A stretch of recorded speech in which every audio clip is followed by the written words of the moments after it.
मेरा नाम है शौकत और आप देख रहे हैं वन रियलिटी। दोस्तों, क्या आपने कभी ऐसे कर्ज के बारे में सुना है जिससे कि लोग हजारों साल जिंदा भी रह सके और अगर उस जगह को छोड़ के जाना चाहे तो भी ना जा सके, सिर्फ उन्हें उस नदी का पानी ही जिंदा कर सके और अगर पानी ना मिले तो वो वापस पत्थर बन जाए। तो दोस्तों, ऐसी मूवी के बारे में हम बात करने वाले हैं जहां पर हम जाने वाले हैं अमेज़न के जंगलों में और एक ऐसे ट्री की तलाश करेंगे जिसकी पत्तियां यानी कि पेटल्स कोई भी बीमारी दूर कर सकती है और एक ऐसा रेवोल्यूशन ला सकती है जो कि आज तक कोई नहीं ला पाया।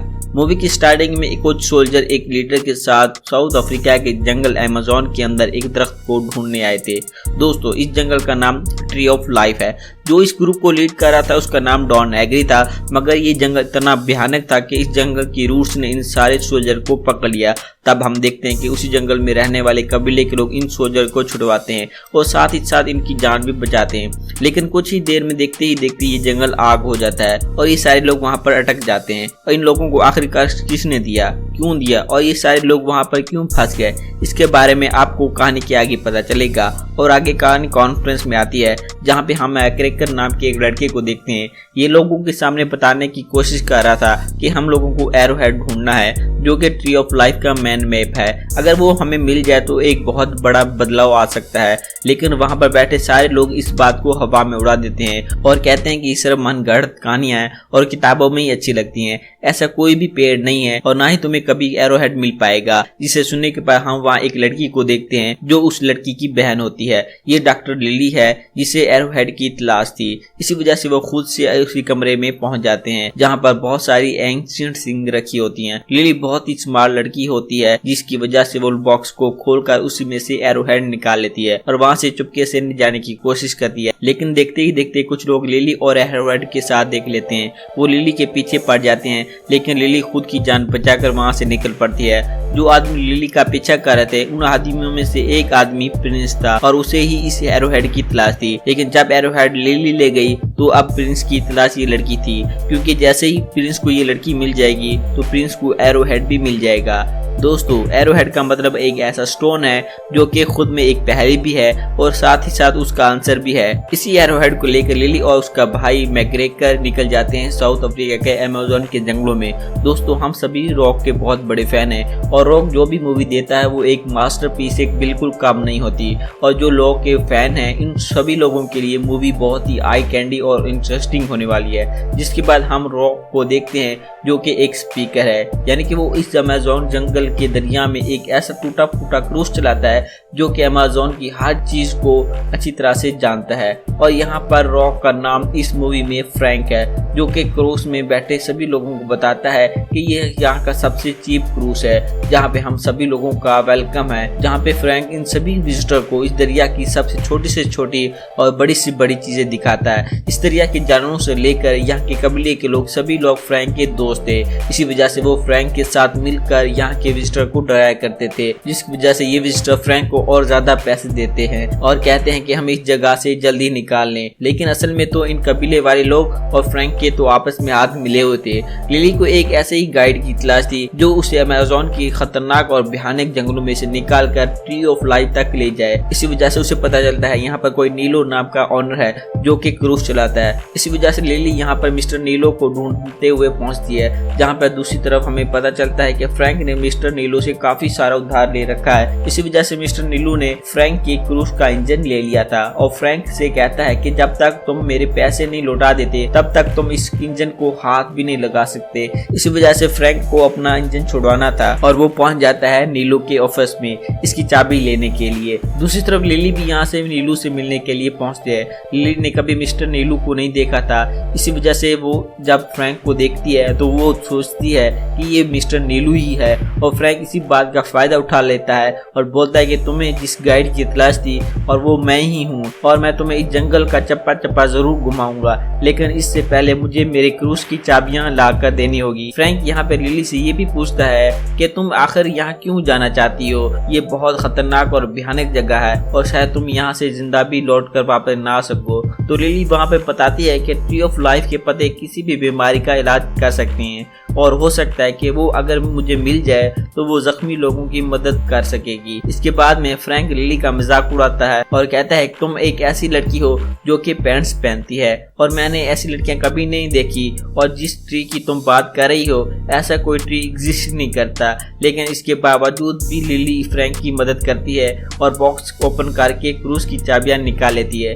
फ्रैंक और लिली साथ में बैठकर कुछ ड्रिंक लेते हैं। तभी यहाँ लिली का भाई मिस्टर नीलू को लेकर पहुंचता है, जिसके बाद लिली को पता चलता है कि फ्रैंक ने तो इससे झूठ बोला था। लेकिन तभी इन सभी लोगों के दरमियान एक जगुआर आ जाता है जिससे सब लोग डरने लगते हैं। लेकिन फ्रैंक उसी जगुआर से लड़ के उसे बाहर भेज देता है। तब जाकर लिली को ये पता चलता है कि फ्रैंक एक बेस्ट आदमी है उसे इस जंगल में घुमाने के लिए। तब जाके इन दोनों की डील होती है, जिसके बाद हम देखते हैं कि जिस जगुआर ने उस पर अटैक किया था वो तो दरअसल फ्रैंक की एक पेट थी जिसका नाम प्रोक्सिमा था। लेकिन फिर से फ्रैंक ने एक और झूठ बोला था। इसके बाद फ्रैंक देखता है कि मैकग्रेगर अपने साथ क्रूज में बहुत सारा सामान लेकर जा रहा था जो कि बिल्कुल मुमकिन नहीं था। दूसरी तरफ लिली को पता चलता है कि कुछ लोगों ने मासूम बर्ड्स को केज में बंद कर रखा है। यहाँ फ्रैंक मैकग्रेगर के सारे बैग पानी के अंदर फेंक देता है और दूसरी तरफ लिली को उन इंसानों ने पकड़ लिया था जिन्होंने एक पैम्पलेट देखा था। वो पैम्पलेट प्रिंस ने ही बनवाया था कि जिसे भी लिली नाम की लड़की मिल जाएगी उसे इनाम में मिलेगा। इसलिए लिली को कुछ लोगों ने पकड़ लिया था और एक केज में डाल दिया था। लेकिन लिली बहुत ही होशियार थी, उसने उस केज को तोड़ा और वहाँ से भाग निकल आई। फ्रैंक उसकी मदद के लिए पहुँचता है और कहता है कि पानी में कूदो,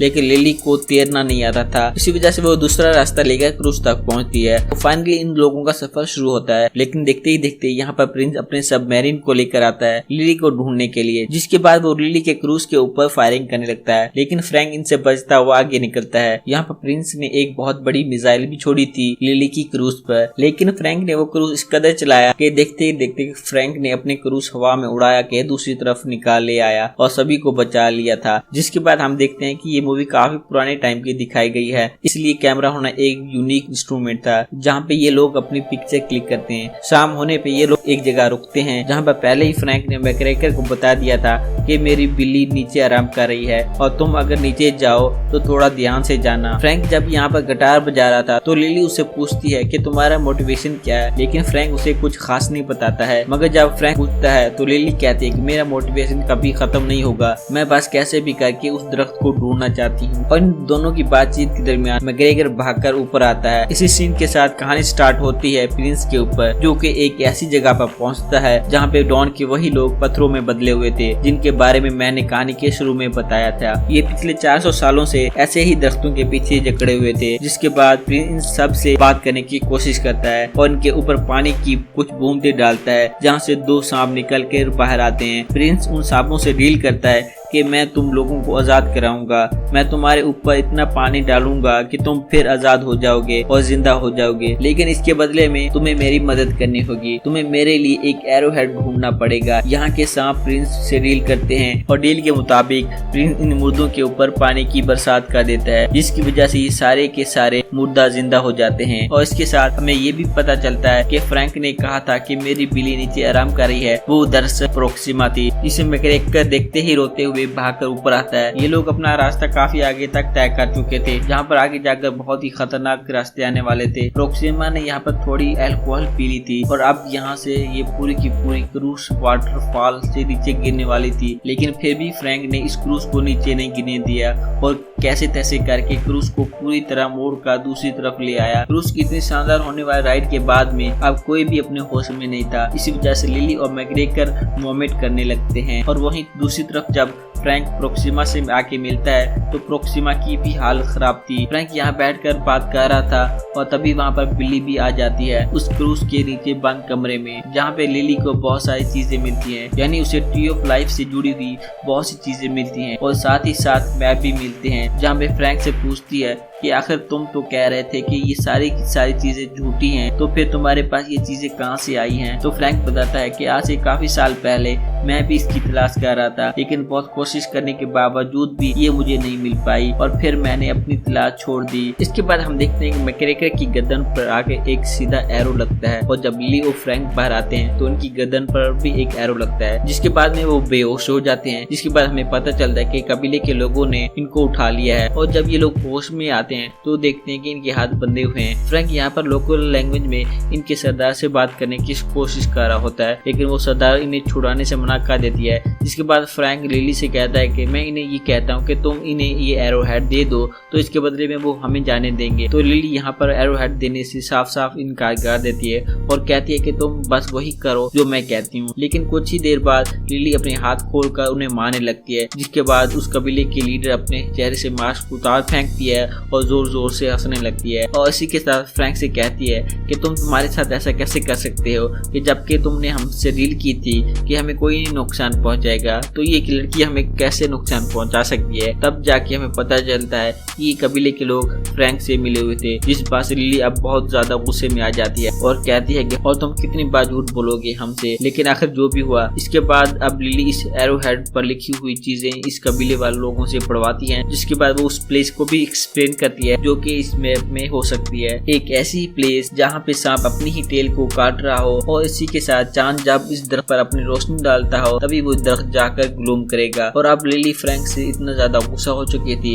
कि फ्रैंक को उसके पीछे आने से मना कर देती है और बोलती है कि तुम्हारा और मेरा रिश्ता अब अलग है, तुम यहाँ से वापस जा सकते हो। लेकिन फ्रैंक यहाँ से जाने से मना कर देता है और लिली से कहता है कि यहाँ से आगे जाना बहुत ज्यादा खतरनाक हो सकता है, तुम अकेले जाओगी तो जिंदा कभी वापस लौट कर नहीं आओगी। वहाँ पर रहने वाले कबीले वालों की एक पुरानी आदत थी जो कि फेस पर रेड कलर लगाना था, लेकिन मैकग्रेगर को ये नहीं पता था कि एक टैटू है जो कि परमानेंट हो सकता है और बहुत सालों बाद निकलेगा। देखते ही देखते यहाँ पर डॉन के लोग पहुंच जाते हैं जिनके अंदर एक अलग किस्म की पावर थी। कोई गीली मिट्टी से उठा हुआ था तो किसी के आसपास बहुत सारी मधुमक्खियां थी। डॉन के चेहरे में से सांप निकल रहे थे और ये सभी लोग लिली से एरोहेड लेने आए थे। ये आधे जिंदा और आधे मुर्दा लोग कबीले के लोगों पर अटैक कर देते हैं, जिसके बाद आपस में इन लोगों के साथ लड़ाई हो जाती है। फ्रैंक के हाथ में एरोहेड आ जाता है, जिसके बाद वो एरोहेड को बचाने के लिए खुद ही की कुर्बानी दे देता है, जिसकी वजह से उनकी बॉडी में एक स्वॉर्ड लग जाती है। वो एरोहेड को लिली की तरफ फेंक देता है और खुद जमीन से टकरा कर नीचे गिर जाता है। जिसके बाद उस कबीले के लीडर मैकग्रेगर और लिली को कहती है कि तुम ये लोग यहाँ से भागो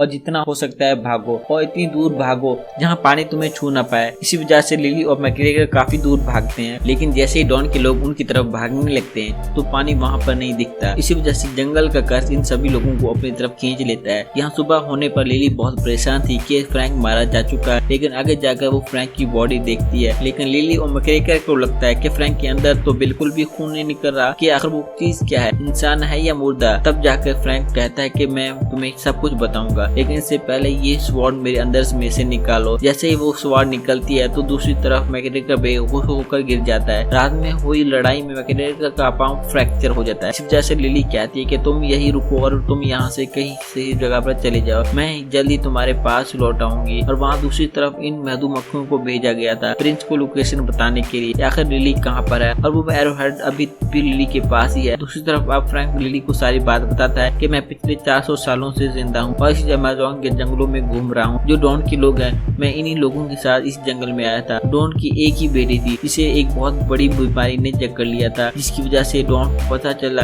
कि वो ट्री ऑफ लाइफ की पत्तियां लाएगा और अपनी बेटी को ठीक करेगा। काफी टाइम से ये जंगलों में घूमते रहे, लेकिन हम लोगों को कभी कुछ नहीं मिला और आस्ता आस्ता करके हम लोग मारे जाने लगे। तब यहाँ के कबीले वालों ने हमको ठीक किया और हम लोगों की देखभाल की, लेकिन डॉन के मन में वो लालच आ चुका था। इसी वजह से इसने कबीले के लीडर से उस ट्री ऑफ लाइफ की लोकेशन पूछी और साथ ही साथ एरोहेड देने को भी कहा। कबीले के लीडर ने ये देने से मना कर दिया तो डॉन ने सारे कबीले में आग लगवा दी और सभी लोगों को मार डाला। कबीले के लीडर ने इसी वजह से इन सभी लोगों को बहुत बुरा कर्ज दिया कि तुम सभी लोग कहीं नहीं जा पाओगे और सालों साल यही रहोगे, पानी मिलने पर जिंदा हो जाओगे और पानी ना मिलने पर मुर्दा हो जाओगे। जब ये पूरा जंगल जल रहा था तो फ्रैंक ने इन जंगल वालों की मदद की और उसने कबीले के लोगों की भी मदद की, लेकिन डॉन ने तो फ्रैंक को ही मार दिया था। लेकिन कुछ ही वक्त बाद डॉन और फ्रैंक में ही लड़ाई होने लगी। एक बार फ्रैंक ने डॉन के तो सारे सोल्जर को एक ट्रैप में फंसा दिया, जिससे कि इन सभी लोगों को पानी ना मिल सके और ये हमेशा हमेशा के लिए पत्थर में बदल जाए। और इसके बाद पिछले 4 सालों से फ्रैंक यहाँ जिंदा रहने के लिए और मन बहलाने के लिए लोगों को इस जंगल में घुमाता है। यहाँ दूसरी तरफ प्रिंस ने मैकग्रेगर को पकड़ लिया था, जिसकी वजह से मैकग्रेगर को रास्ता रास्ता बताना पड़ता है और वो प्रिंस को लिली का लोकेशन बता देता है। जहाँ एक तरफ प्रिंस को लिली का पता चल चुका था तो वहीं दूसरी तरफ फ्रैंक और लिली अपनी डेस्टिनेशन पर पहुंच चुके थे, लेकिन यहाँ हर तरफ पानी था। इसी वजह से फ्रैंक कहता है कि हमें पानी के अंदर से होकर जाना पड़ेगा। फ्रैंक लिली से यहाँ पर ये भी कहता है कि मैं इस घर से बहुत ज्यादा परेशान हूँ, तुम यहाँ से पत्तियाँ लेकर चली जाना। लेकिन तब यहाँ लिली फ्रैंक से झगड़ा करती है कि मैं तुम्हें पसंद करती हूँ और हम दोनों यहाँ से मिलकर पत्तियाँ लेकर भागेंगे। और इनको फाइनली पानी के अंदर जाना था जहाँ पे लिली को डर था कि उसे तैरना नहीं आता तो शायद ये काम नहीं कर पाएगी। फ्रैंक लिली को पानी के अंदर ले जाता है जहाँ पर इन लोगों को रास्ता खोलना था, लेकिन लिली का पाँव एक ऐसी जगह पर पड़ जाता है जिससे कि वो केज पूरी तरह से बंद हो जाता है। दरवाजा बंद हो जाने की वजह से लिली काफी ज्यादा परेशान हो जाती है। तब फ्रैंक वहाँ थोड़ा सा काम करता है और उसे ऑक्सीजन भी देता है, जिसे तैसे करके लिली वो लीवर फुल्का देती है और पानी आहिस्ता आहिस्ता करके नीचे उतरने लगता है। लेकिन इतनी ही देर के बाद लिली भी बेहोश हो जाती है। फ्रैंक उसे होश में लाने की कोशिश करता है, जहाँ होश में आने के बाद ये अपने आंखों के सामने किताबों की कहानियां सच होते हुए देखते हैं और देखते हैं कि वो दरख्त असलियत में है और इन लोगों को ने फाइनली उसे ढूंढ लिया। और अब लिली फ्रैंक को अपने से दूर कभी नहीं होने दे सकती थी, जिसके बाद हम देखते हैं कि यहाँ पर प्रिंस भी पहुंच चुका था। मैकग्रेगर के ऊपर अपना गन रख के वो लिली से बोलता है कि अब एरोहेड मुझे दे दो, नहीं तो मैं तुम्हारे भाई को मार डालूंगा। लिली को नहीं चाहते हुए भी वो एरोहेड देना पड़ता है, जिसके बाद प्रिंस इन दोनों को भी अपने साथ ले जाता है। अगर कोई परेशानी हो तो फ्रैंक और लिली उसे मिलकर सॉल्व करे, लेकिन यहाँ पर फ्रैंक और लिली भी प्रिंस से डील करते हैं कि एक पता यानी कि पैटर्न हमें भी चाहिए। तब जाके इन्हें एक सुंदर सा बहुत बड़ा पत्थर दिखाई देता है जो कि अंदर से खाली था। फ्रैंक उसे देख नहीं पा रहा था, इसी वजह से लिली अंदर आती है तो यहाँ पर लिखी हुई लैंग्वेज और तस्वीरों को पढ़ने की कोशिश करती है, जिसके बाद में एरोहेड पर एक ब्रोकन हार्ट का निशान था। लेकिन जब वो एरोहेड को लेकर एक शेप में लगाती है तो वो दरख्त ब्लूम करने लगता है। तब जाके उसे पता चलता है कि ब्रोकन हार्ट का मतलब किसी एरोहेड को तोड़ना पड़ता है, जिसके बाद इन्हें एक पिंक कलर का एक छोटा सा पत्थर मिलता है। जैसे ये लोग इन छोटी छोटी चीजों को अपनी जगह पर लगाते हैं कि तभी यहाँ पर पूरा का पूरा ट्री ब्लून करने लगता है, क्योंकि उसी वक्त इस ट्री पर चांद की लाइट भी आ रही थी। अब प्रिंस यहाँ पे सबसे पहले लिली को ही भेजता है और साथ ही साथ अपने बाकी लोगों को भी इनके पत्ते तोड़ने के लिए कहता है। लेकिन लिली को पता चलता है कि आहिस्ता आहिस्ता चांद की रोशनी कम होती जा रही है और ये ब्लून करना बंद कर देगा। यहाँ दूसरी तरफ फ्रैंक के साथ बंधे हुए थे, इसी वजह से वो यहाँ पर एक एक करके सभी लोगों को मारने लगता है। वहाँ दूसरी तरफ भागती हुई लिली